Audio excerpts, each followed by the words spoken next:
So ayan na, good day mga kamotodex. So ayan na, welcome back sa akin channel. So ngayon sa video ito magbabahagi tayo tungkol sa pagkabit ng rapid backfire sa ating mga motor. Ayan, lalong lalo na sa ngayon, magbabagong taon na naman. So marami na naman sa mga kamotodik natin ang gusto magpalagay ng rapid backfire sa kanilang mga motor. So ngayon nandito sa harapan natin yung mga gagamitin natin para sa ating video tutorial para sa araw na to. So ngayon, intro muna tayo. Go!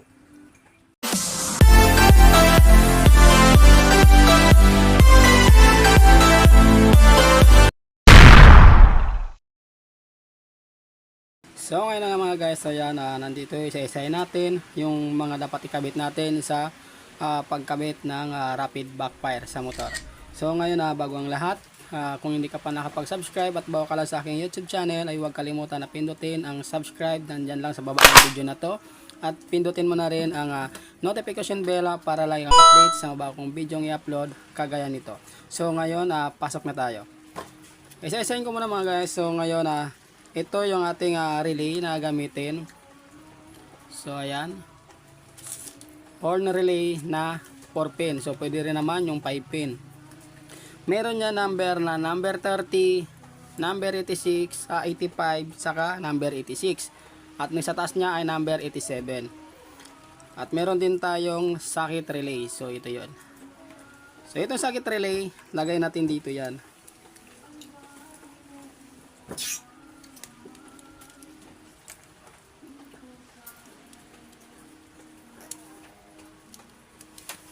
Yan. So ganyan lang mga kamotodik.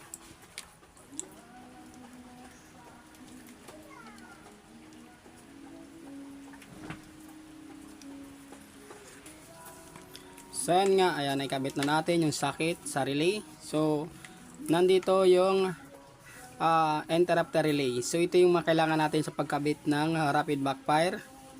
At saka meron tayo dito nga CDI. So para saan tong CDI na to? So kasama to sa gagawin natin tutorial sa pagkakabit ng rapid backfire. At meron din tayong on-off na switch. So isa-isahin ko lang mga kamotodik. Una, itong dalawang color yellow na manggagaling sa ating interrupter relay, kakabit natin to sa number 85 at number 86 ng horn relay. Andito sa dalawa na to. So walang problema kahit magkabaliktad yan. Itong dalawang wire, okay lang yan. Kakabit natin dito, so balatan ko muna tong wire. So wala tayong pang balat na pliers, kaya naman gunting gamit natin. Para lang tayong barbero. Okay, so kabit natin dito ang dalawa. Number 85 at number 86 ng relay. Idugtong natin yung color yellow na manggagaling sa interrupter relay.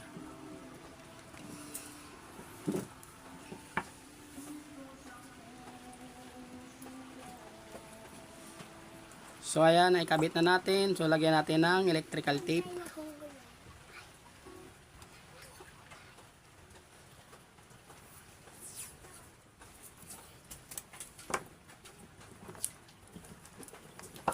So itong video na to mga kamotodik ay ginawa ko lang to dahil para sa mga gustong maglagay ng kanilang rapid backfire sa motor. So hindi na sila mahirapan kung paano ang gagawin. So wala akong motor, ginawa ko na lang ng ganitong klase nga video. Yung mga kailangan lang natin yung ipapakita ko sa inyo.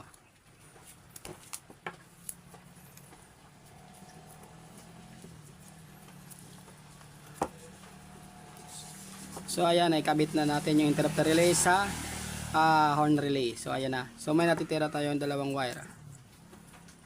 Yung number 30 at number 87. So ngayon, may dalawang wire dito sa interrupter relay, yung color itim saka color pula. Ang color itim, automatic na yan, ito yung ground, at yung pula naman, ito yung positive. So yung relay, yung number 30, ito yung common ng relay. Pagsasamahin natin dito sa ground ng interrupter. Ayan. Pagsamahin natin dito, balatan natin tong number 30 na wire galing sa relay. Pagsamahin ng ground ng interrupter. So ayan, ganyan lang. So ngayon guys, napagsama na natin. So may natitira tayong wire ngayon, yung number 87 dito sa ating horn relay. So number 87 na lang yung wala pa. Ikakabit naman natin to dito sa pulser ng wire, ay pulser ng CDI. Ikakabit natin dito. So ito yung socket ng CDI. Yan. So mapapansin nyo yung CDI may wire na color blue. Pero ang pulser talaga, ang color ng wire ay blue na may lining na white. So kabit natin dito yung number 87.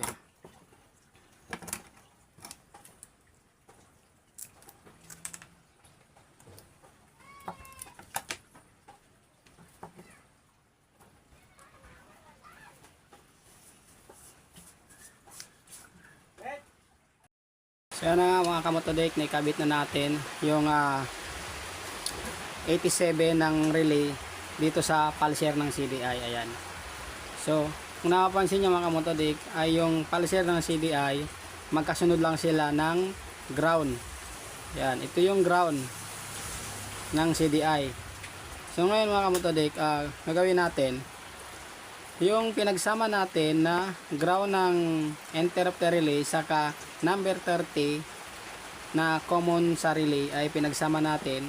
Dudugtong natin to dito sa ground papunta sa CDI. So nasa sa inyo rin kung saan yung gustong ilagay to. Pwede rin sa body ground o kaya sa kahit saang wire na ground ng motor. So pwede nyo ikabit to. So ako, para sa akin na mas maganda ng dito na lang sa CDI para dalawang wire na magagaling dito, pagsamay na lang natin to. So lagyan natin ng electrical tape, babalutin natin to. Yung nanggaling sa relay na number 87 saka number 30 ay pagsasamahin na lang natin to dito sa CDI. So ikabit natin to dito sa ground. So balatan ko muna.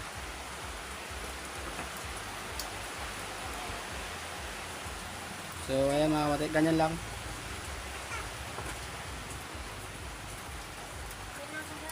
Yan.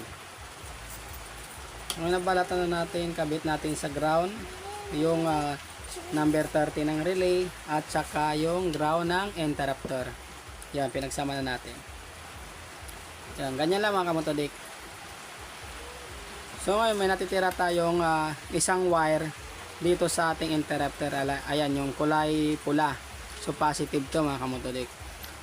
Kakabit natin to dito sa isang wire ng switch natin na on off. Lagay natin to dito. So ayan, ganyan lang. So pagkatapos natin pagsama yan dyan, yung dalawa na yan, meron tayong battery na nasa harapan natin. Dyan natin to susubukan kung gumagana yung ating rapid backfire na ginawa. So yung ground ng ating relay saka ng CDI ay pinagsama na natin dito sa isang wire na lalagay natin sa battery. So balatan natin ito mga kamotodik.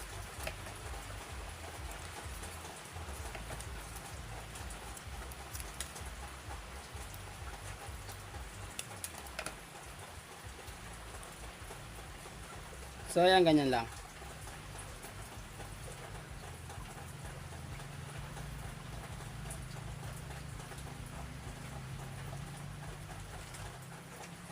Okay. So ayan, ganyan mga kamotodik. Ito yung ground ng ating interrupter relay. Ito yung ground ng CDI. So pinagsama-sama na natin yan at nilagay natin sa ground ng battery.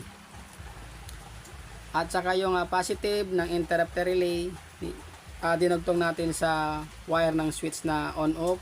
At yung isang wire naman ng switch na on-off, lalagay naman natin dito sa positive ng battery. So ganyan. So ngayon subukan natin kung gumagana.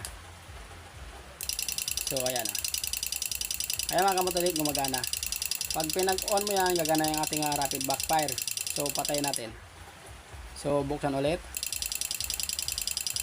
So ayan. So ayan mga kamotodik, ganyan lang ang pagkabit o pag-install ng rapid backfire sa ating mga motor. So ayan, ganyan lang. Yung pulser na wire at saka yung ground ng CDI, so magkasunod lang yan kaya hindi na kayo malilito. Lalong lalo na kung motor nyo ay Honda o kaya mga China motor, so laging magkasunod ang ground at saka ang pulser natin. Ang color ng ating pulser, color blue na may light na white. So yung sa akin, wala kasi itong light na white kasi binili ko lang itong socket ng CDI. So ayan, ganyan lang mga kamotodik. Maraming salamat.